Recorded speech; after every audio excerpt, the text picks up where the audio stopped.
رفتنم، خوابیدنم، حتی نگاهم. من هیچ کارم این روزا دست خودم نیست. من گم میشم این روزا بین خاطراتت. جز غم کسی این روزا با من هم قدم نیست. من از غرورم این روزا چیزی نمونده.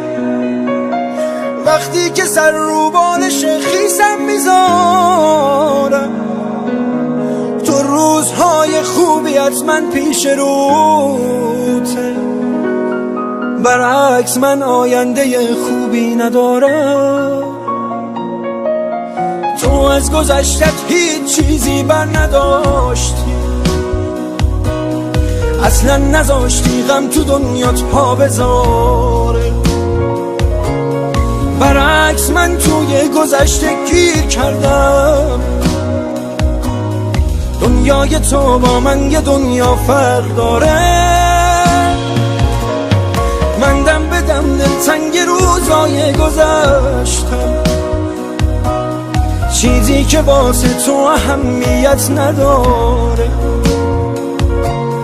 موهامو که دیدم برفات فکر کردم. تو زندگی عشقی دوبار فرصت نداره.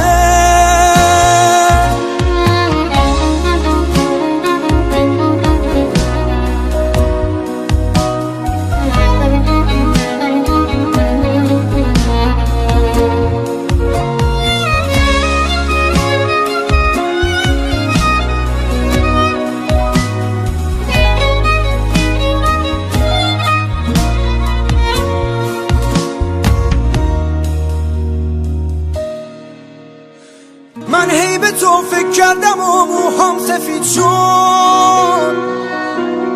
حق با تو بود، من فرصت رو از دست دادم. تو بهترین بخش تموم زندگی. دست خودم نیست که تو موندی توی یادم. بعد از تو من با کل دنیا قهر کردم. من روی لبهام خنده ای بی تو ندارم.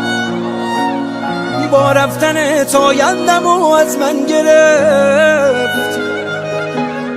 برگرد، من آینده ای بی تو ندارم.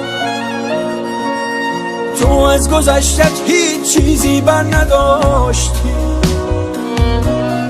اصلا نذاشتی غم تو دنیات پا بذاره.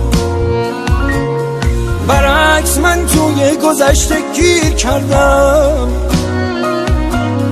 دنیای تو با من یه دنیا فرق داره. من دم به دم دلتنگ روزای گذشتم. چیزی که واسه تو اهمیت نداره. موهامو که دیدم برفات فکر کردم. تو زندگی عشقی دوبار فرصت نداره.